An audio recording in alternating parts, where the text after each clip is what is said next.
آپ کی نظر میں امریکہ اگر ایسا ٹویٹ کر رہا ہے، امریکی صدر اور ثالثی کی بات کر رہے ہیں، معاہدہ کروانے کی بات کر رہے ہیں، کیا چیز انہیں مجبور کر رہی ہے ایسا کرنے پر؟ کیونکہ ہم نے دیکھا سعودی ولی عہد تو واضح طور پر کہہ رہے ہیں کہ آج پوری اسلامی دنیا ایران کی سپورٹ میں متحد ہے.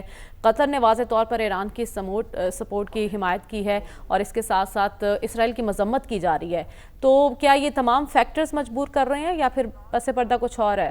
اچھا، یہ ایک تو پہلے اس کا پس منظر اگر ہم دیکھیں تو آپ دیکھیں مئی کے مہینے میں ڈونلڈ ٹرمپ جو ہے وہ یہ بڑے پر امید تھے کہ ایران کے ساتھ نیوکلیر ڈیل ہو جائے گی، اور اس کی جو ہے وہ انہوں نے کہا کہ 3.67% تک، یہ مئی کی سٹیٹمنٹس ان کی موجودہ آن ریکارڈ، کہ ہم ایران کو الاؤ کر دیں گے کہ 3.67% تک وہ انریچمنٹ کریں، اور اس کے نتیجے میں جو ہے وہ اپنی سویلین یوز کے لیے جو ہے اس کی اجازت دے دی ہے. لیکن پھر ہوا یہ کہ جب جون شروع ہوا تو 3 جون کو ڈونلڈ ٹرمپ نے بیان دیا کہ ہم بالکل کسی قسم کا نیوکلیئر انریچمنٹ ایران کو کرنے کی ضرورت نہیں، ہم اجازت نہیں دیں گے، جس کے نتیجے میں جو ہے وہ ایک کشیدگی بڑی بڑھ گئی، اور پھر ایسے لگا کہ جیسے اب کچھ نہ کچھ واقعہ ایسا ہوگا کہ جو تنازعہ بڑھے. جس سے آپ کو نہیں لگتا کہ مذاکرات کا کھیل ٹریپ کرنے کے لیے تھا؟ بالکل، میں یہ اسی لیے میں نے یہ بات مینشن کی کہ بہت سارے تجزیہ کاروں کا خیال یہ ہے کہ یہ ٹرمپ نے اسرائیل کے ساتھ مل کر ٹریپ کیا ایران کو، ان کو تھوڑا سا کمفرٹیبل کر دیا، کیونکہ ایران کا جو آفیشیل موقف ہے، اور یقین دہانی کروائی کہ اسرائیل اٹیک نہیں کرے گا، ان کا آفیشیل موقف جو ہے وہ یہ ہے کہ ہمیں سویلین استعمال کے لیے وہ چاہیے، ایٹامک پاور چاہیے. ایران کا آفیشیل موقف یہ نہیں ہے کہ انہوں نے ایٹم بم بنا رہے ہیں یا بنانا ہے. تو اس لیے جب ان کو یہ آفر کر دی گئی تھی کہ آپ سویلین مقاصد کے لیے استعمال کر سکتے ہیں، تو پوری دنیا کا خیال یہ تھا کہ یہ ڈیل ہو جائے گی. پھر وداؤٹ اینی ریزن جو ہے وہ ٹرمپ نے اپنی پوزیشن شفٹ کر لی. تو یہ بہت سارے لوگوں کا یہ خیال ہے، اور میں بھی یہ سمجھتا ہوں کہ یہ انہوں نے ایران کو دونوں نے مل کے ٹریپ کیا ہے. اب دوسری بات ہے کہ اس وقت جو ہے وہ یہ ٹویٹ کیوں کر رہے ہیں مصالحتی جو ہے کہ ہم ان کی بات چیت کرانے کی کوشش کریں. پہلے تو آپ یہ دیکھیں کہ ایران ابھی تک ڈیمیج اسیسمنٹ اگر تھوڑی سی کی جائے تو اسرائیل نے کوئی 250 مقامات کو جو ہے وہ نشانہ بنایا ہے ایران کے اندر. انہوں نے جو اپنے اہداف کہے تھے کم از کم اس حد تک تو اچیو کر لیے کہ جو ان کے ٹاپ نیوکلیئر سائنٹسٹ اور ملٹری لیڈرشپ تھی اس کو انہوں نے ایلیمینیٹ کر دیا. لیکن جو اب دوسری طرف آپ اگر ایران کی بات اور ان کے بارے میں ٹرمپ نے کہا کہ وہ جو سخت موقف رکھنے والے لوگ تھے وہ اب مر چکے ہیں.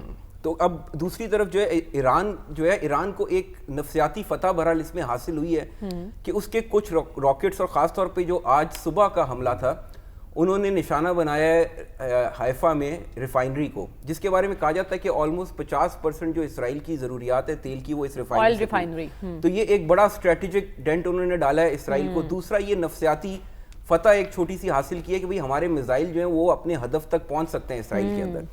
تیسری بات یہ کہ جو اسرائیل ہے اس وقت وہ آپ دیکھیں آلموسٹ ان کا ایک، یعنی آپ سمجھیں منتوں والا ایٹیچیوڈ ہو گیا ہے امریکہ کی طرف کہ آپ بھی اس جنگ کا حصہ بنے ڈائریکٹلی.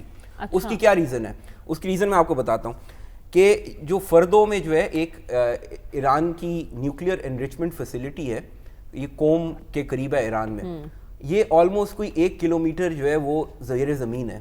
یہاں پہ اسرائیل کے پاس اپنا کوئی ایسا ہتھیار نہیں ہے جس کے ذریعے وہ اس کو نشانہ بنا سکے، اور اسرائیل، اور یہ سب سے بڑی فیسلٹی ہے ایران کی. اس کو تباہ کیے بغیر اسرائیل کا مقصد پورا نہیں ہوتا جو انہوں نے جس کے لیے جنگ شروع کی. آپ کو لگتا ہے امریکہ کودے گا اس جنگ میں؟ اچھا، اب اس فیسلٹی کو تباہ کرنے کے لیے امریکہ سے بومب چاہیے، جس کو جو ہے وہ کسی اور کے پاس نہیں، اس کو بولتے ہیں میسو آرڈیننس پینیٹریٹر. امریکہ فیسیلیٹیٹ کرے گا یا نہیں کرے گا؟ اب میں بتا رہا ہوں کہ یہ جو ٹویٹ آئی ہے ٹرمپ کی، امریکہ یہ فیسیلیٹیشن نہیں چاہتا، اس لیے یہ ٹویٹ آئی ہے. اچھا، اس کی ریزن یہ کہ اگر اس فیسلٹی کو نشانہ بنایا گیا تو پوری دنیا کو خود ہی معلوم ہو جائے گا کہ امریکہ اب اس جنگ کے اندر براہ راست شامل ہو گیا. ایگزیکٹلی، اور امریکہ تو ابھی تک ڈینائی کر رہا ہے. اور جب امریکہ اس جنگ میں براہ راست شامل ہو جائے گا تو میں آپ کو بتا دوں، ابھی تک ایران نے ایک بہت بڑی عقل مندی کی ہے کہ کسی امریکی ایسٹ کو ڈائریکٹ نشانہ نہیں بنایا. انہوں نے اپنی جنگ رکھی ہے اسرائیل تک، لیکن وہ خبردار کر چکا ہے. وہ خبردار اسی لیے کیا نا کہ اگر آپ ڈائریکٹ آئے تو پھر ہم بھی ڈائریکٹ آپ کو نشانہ بنائیں گے. انہوں نے یہ نہیں کہا کہ ہم ابھی آپ کو ہمارے ٹارگٹ کے اوپر ہیں،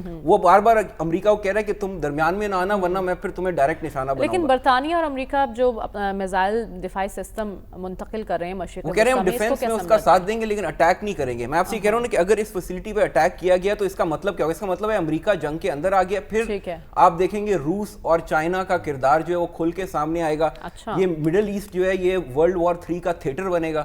اور یہاں پہ یہ سارے ممالک جو ہے وہ پراکسی وارز لڑیں گے اسرائیل اور ایران کے اور سب اس آگ میں جلیں گے. اور یہ چیز جو ہے یہ ڈونلڈ ٹرمپ جیسا آدمی کبھی نہیں چاہے گا, وہ یعنی لوگوں کیونکہ وہ تو یہ نعرہ لگا کر آئے ہیں کہ میں نے تو تنازعات ختم کرنے ہیں, تو وہ تنازعات کو بڑھانے میں اپنا کردار ادا نہیں کریں گے. ڈونلڈ ٹرمپ یہ نہیں چاہتا کہ میں ایک لمبی جنگ کے اندر مڈل ایسٹ کے اندر انگیج ہو جاؤں, جس میں اور پھر آپ دیکھیں اس کا دوسرا افیکٹ یہ ہوگا کہ تیل کی قیمتیں اوپر چلی جائیں گی, جو آلریڈی جا رہی ہیں. تیل کی قیمتیں اوپر جائیں گی تو اس کا ڈائریکٹ امپیکٹ آتا ہے امریکن اکانومی کے اوپر. امریکن اکانومی میں انفلیشن اوپر جائے گی, ان کی گروتھ ریٹ افیکٹ ہوگی. ٹھیک ہے, بٹ آپ نے واضح طور پر بتا دیا کہ جو ٹویٹ کیا ہے ٹرمپ نے, اس کے پیچھے پس منظر کیا ہے. یہ پس منظر, اور یہ سارا ٹرمپ کا الیکشن کا نیریٹو زمین بوس ہو جائے گا اگر تیل کی قیمتیں 90 یا 100 ڈالر پہ چلی گی. ایگزیکٹلی. عثمان صاحب, آپ کی نظر میں پاکستان کی اس سپورٹ کی وجہ کیا ہے, اس کے پیچھے کیا ہے؟ دیکھیں بڑا آبویس ہے, اس میں تو کوئی دو رائے نہیں ہو سکتی کہ ایران جو ہے وہ ایک تو ہمارا ہمسایہ ملک ہے, دوسرا یہ کہ کوئی بھی ایسا اگر خدا نخواستہ کوئی رجیم چینج اگر کامیابی ہو جاتی ہے اسرائیل کو, تو وہ پاکستان کی طرف ایک ہوسٹائل گورنمنٹ ہوئے گی. تو اس میں تو کوئی دو رائے نہیں ہے کہ پاکستان کی پالیسی یہی ہونی چاہیے کہ ایران کو جو ہے وہ ہر طرح سے سپورٹ دی جائے. لیکن یہ کہ جہاں تک کچھ لوگ بات کرتے ہیں ملٹری سپورٹ کی, تو دیکھیں جب ہمارا اور انڈیا کا تنازعہ چل رہا تھا تو ہم یہ کہتے تھے کہ اسلامی ممالک یا دنیا جو ہے وہ ہمیں سپورٹ کرے. پھر کچھ جو ہے ممالک نے کیا بھی, کافی سارے ممالک نے, تو ہم بڑے خوش بھی ہوتے تھے اس پہ کہ ہمیں جو ہے وہ فلاں ملک نے ہماری حمایت میں بیان دے دیا, فلاں ملک نے ہماری حمایت میں بیان دے دی. تو ہم کسی سے یہ تو نہیں کہہ رہے تھے کہ وہ لا کے اپنی فوج یہاں پہ اتارو اور ہماری مدد کرو. یہ آپ کو جب آپ جنگ لڑے ہوتے ہیں یہ مورل سپورٹ ہی چاہیے ہوتی ہے نا, کہ آپ دنیا کے اندر تنہا نہیں ہیں. تو میرا خیال ہے جو اسلامی ممالک ہیں دنیا میں, انہوں نے یہ واضح پیغام دیا ہے بشمول پاکستان کے, کہ ہم جو ایران ہے اس کی جو سوورینٹی ہے اس کے ہم پروٹیکشن کی حمایت کرتے ہیں, اور اسرائیل کی جو جارحیت ہے اس کے خلاف ہم یعنی ایران کے ساتھ ہیں. دوسرا آپ نے بات کی تھی خواجہ آصف صاحب کی, تو خواجہ آصف صاحب کو جو ہے وہ کچھ عرصے سے انہوں نے یہ لبرٹی لی ہوئی ہے کہ وہ باتیں کرتے ہیں جیسے اپوزیشن میں ہوں لیکن کام کرتے ہیں جیسے حکومت میں ہوں. تو وہ جو ہے یعنی اس لیے ان کی باتوں کو جو ہے اگر وہ سیریس لینا چاہتے تو ابھی OIC کا اجلاس جو ہے وہ بلایا جا رہا ہے, تو وہاں پہ ان کو یہ پروپوزل پریزنٹ کر دینا چاہیے. دوسری بات یہ کہ کوئی انہونی بات بھی نہیں ہے. اب آپ دیکھیں تو ایک طرح کا اتحاد جو ہے وہ 3 اسلامی ممالک کا تو کم از کم بن گیا اور ہمیں نظر آ رہا ہے, وہ ہے ٹرکی, آذربائیجان اور پاکستان. اور یہ ڈیفنس کے شعبے میں پریکٹیکلی ایک دوسرے کے ساتھ کام کر رہے ہیں, ٹیکنالوجی شیئر کر رہے ہیں, ڈرون پروگرام پہ اکٹھے کام کر رہے ہیں. یعنی بہت ساری ایسی فیلڈ ہے. بہت سارے لوگوں کا کہنا یہ ہے کہ یہ جو ہم نے ناکارہ بنائے ڈرونز جو اسرائیلی ساختہ آئے تھے انڈیا کی جانب سے, تو یہ آذربائیجان نے ہمیں اس میں کافی ہیلپ کیا کیونکہ ان کو اس کا ایکسپیرینس تھا آرمینیا کے ساتھ جنگ میں جو ہے. تو یعنی یہ سب آپس میں کوآپریشن چل رہی ہے. تو اگر اور اسلامی ملک جو ہیں ان کو بھی دعوت دے دی جائے, ان کے ساتھ بھی جو ہے کوئی ملٹری کوآپریشن کا سلسلہ بنا دیا جائے, ان کے ساتھ بھی آپ کو ٹیکنالوجی شیئرنگ آپ کے ملٹری کارپوریشن زیادہ ضروری ہے بجائے اس کے کہ ایک OIC کا اجلاس بلایا جائے. OIC کوئی خاص کردار ادا کر سکتے ہیں؟ نہیں, OIC خاص کردار ادا کر سکتی, کیونکہ آپ دیکھیں ابھی صدر ٹرمپ جو ہیں وہ کئی ٹریلین ڈالر مشرق وسطیٰ سے اکٹھے کر کے امریکہ لے کے گئے ہیں. تو کوئی اتنی سی تو جسارت کی جا سکتی ہے ان کی خدمت میں کہ بھائی کوئی یعنی تھوڑا خدا کا خوف کریں اور کہیں پہ بریک مار لیں. تو یہ OIC جو ہے یہ بالکل یہ کردار ادا کر سکتی ہے. امریکہ کی بہت موٹی موٹی اسامیاں جو ہیں وہ OIC میں موجود ہیں. اگر وہ تھوڑا سا اپنے آپ کو ایگزرٹ کرنا چاہیں تو میرا خیال ہے یہ پریشر ڈالا جا سکتا ہے کہ کوئی سیز فائر ہو جائے. ایسا ہی پریشر پھر غزہ کے لیے بھی تو استعمال کیا جا سکتا تھا, اگر تب نہیں کیا تو اب کیوں کیا جائے گا؟ اصل میں ان ممالک کا کہنا تو یہ کہ انہوں نے ایک طرح سے یہ استعمال کیا پریشر جو ہے, لیکن یہ کہ جو یعنی ان کے جو ایک بڑے مقاصد تھے وہ اسرائیل کے بارے میں امریکہ کے ان کے ساتھ یہ الائن نہیں ہوتا تھا. تو دوسرا آپ دیکھیں نا, یہ اب انہوں نے جو پہلی بات انہوں نے کمپلائی نہیں کیا, تو یہ پھر مسلمان ملک ہے, ان کا ایک کلیم بھی تو بنتا ہے نا کہ بھئی ہم آپ کی اتنی ہیلپ کر رہے ہیں, آپ کی ہر بات مان رہے ہیں, تو کوئی بات تو ہماری مانے نا, پھر تو یہ سلسلہ کہیں بھی نہیں رکے گا. تو یہ گیو اینڈ ٹیک ہی ہوتا ہے نا. تو یہ امریکہ بھی یہ بات سمجھتا ہے. ٹرمپ خود ایک مشرق وسطیٰ کے ممالک میں اتنی ضرورت ہے کہ وہ امریکہ کو کہے کہ آپ ہماری بات نہیں, بالکل کہہ سکتے ہیں. جب آپ ان کے ساتھ بزنس ڈیلنگ کر رہے ہیں, روز روز کا ملاقات کر رہے ہیں, بات کر رہے ہیں. ابھی ڈونلڈ ٹرمپ نے خود کال کیا ہے محمد بن سلمان کو, تو کس لیے انہوں نے ان کو کال کیا ہے؟ یعنی وہ چاہتے ہیں کہ وہ کوئی کردار ادا کریں اور کوئی رستہ نکلے. میرا خیال یہ ہے کہ امریکہ جو ہے وہ اسرائیل کے ساتھ مل کے تو اس نے یہ کام ضرور کیا ہے, لیکن میرا خیال ہے امریکہ یہ سمجھتا ہے کہ اس کو بہت زیادہ ڈائریکٹلی انوالو نہیں ہونا چاہیے اس جنگ میں, اور کوئی راستہ اس کا نکلنا بہت چاہیے. سارے ممالک لوز کرے گا امریکہ، جو امریکہ کے ساتھ کھڑے یعنی ہیں، جو نقصان ہے وہ زیادہ ہے ان کا اس کے اندر. ایک راستہ بنانے میں، راہ ہموار کرنے میں امریکہ کی مدد سعودی عرب کر سکتا ہے؟ بالکل کرے گا، اور میرے خیال میں یہ کام سعودی عرب کے ذریعے ہی ہوگا الٹیمیٹلی جو ہے، کیونکہ سعودی عرب اس وقت ایسی پوزیشن میں ہے کہ وہ تمام ممالک کے ساتھ جو ہے کم از کم ٹاکنگ ٹرمز کے اوپر ہے، مذاکرات جاری ہیں، میل جول ان کا موجود ہے. پہلے ماضی ایسی صورتحال نہیں ہے. تو میرا پرسنلی خیال یہ ہے کہ یہ ہوگا کام، اور یہ سعودی عرب جو ہے اس کے اندر اہم کردار ادا کرے گا. سعودی عرب کے سخت موقف کو امریکہ کس طرح سے دیکھ رہا ہوگا؟ نہیں یہ بڑا واضح ہے، اس میں میرا نہیں خیال. جو آپ دیکھیں صدر ٹرمپ جو ہے نا، ان کی ایک خوبی بھی ہے جہاں پہ بہت ساری لوگ خامیاں گنواتے ہیں کہ وہ ہی از اے بزنس مین، وہ لوگوں کی مجبوریاں سمجھتے ہیں، وہ لوگوں کے مفادات سمجھتے ہیں. میرا یہ خیال ہے بٹ ہی از انپریڈکٹیبل.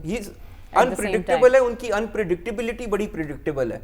میرا تو خیال یہ کہ ابھی آپ دیکھیں گے کسی دن ایسا ہی ایک ٹویٹ آئے گا اور پتہ لگے گا کہ یہ معاملات جو ہے وہ نارملائز ہونا شروع ہو گئے یا سیز فائر ہو گیا. یعنی میرا یہ پرسنل اوپینین ہے کہ یہ جنگ جو ہے جس طرح شروع ہوئی ہے ایک دم سے اسی طرح سے سیز فائر وہ کرواتے ہیں، وہ معاملات حل نہیں کرواتے. دیکھیں انڈیا کا انہوں نے سیز فائر کروایا جو اس ٹویٹ میں لیکن تھوڑا سا کوئی ریسپائٹ تو ملے. انڈیا مذاکرات کی ٹیبل پر نہیں آ رہا ابھی تک. لیکن یہ کہ تھوڑا سا آپ کو کوئی رسپائٹ تو مل جائے گا نا ایران کو بھی.